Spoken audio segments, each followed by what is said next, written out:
Week 6 action now as we take a look at Workboat Services versus Argos Group Limited. Only 1 point stands between these two teams at the start of this match, and with both having won their last matches in game week 5, players on both sides of the field are coming into this game, giving it their all and ready to grab this win at all costs. Workboat picked up an early lead with Doug Clark scoring just after the first minute of the game. And due to an unfortunate own goal by Nacho, Argos were able to catch back up with the score coming to 1-1.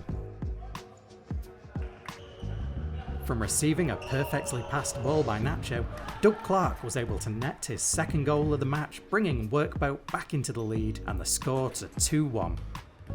Continuing their hot streak, Nacho, with some skillful footwork, was able to get past Merrill and the Argos keeper Ben Hoyles, delivering the ball into the net through Hoyles' legs.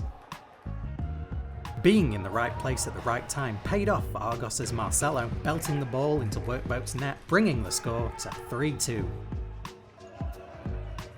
In the 17th minute of the game, Workboat, through great teamwork and positioning, continued to widen the gap with Argos. Willman, with no defence to stop him, was able to convert, bringing the score up to 4-2.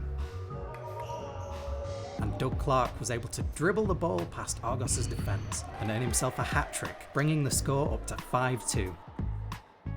The pressure was now on for Argos to score within the final minutes of the game, but they were unfortunately unable to get past Workboat's defence.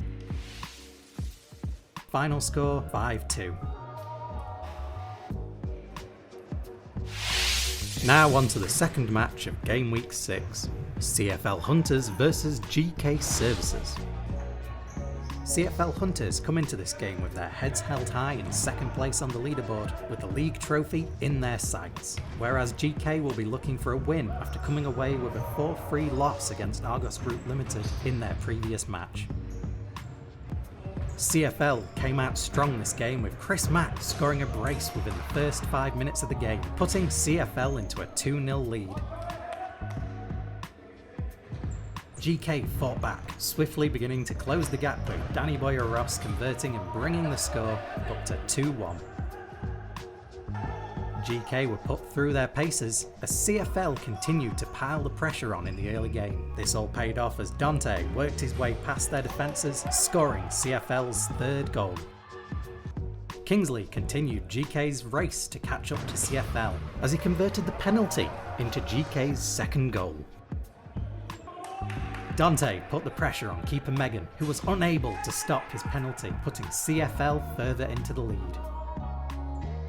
Danny Boyer Ross converted from a penalty, netting himself a brace and bringing GK's score closer to CFL.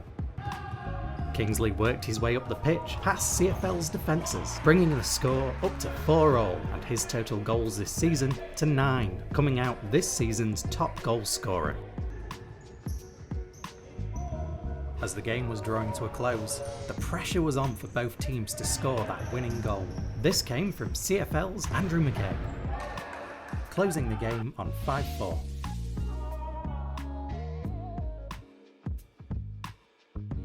Taking a look at the other scores in the league, Fortuna Mustangs continued their winning streak, winning 3-1 against Kelper Stores, and a friendly match was played between Decor Services and Rose Bar, due to both teams having absent players, leading to them forfeiting the match. Both teams took 1 point each from this game.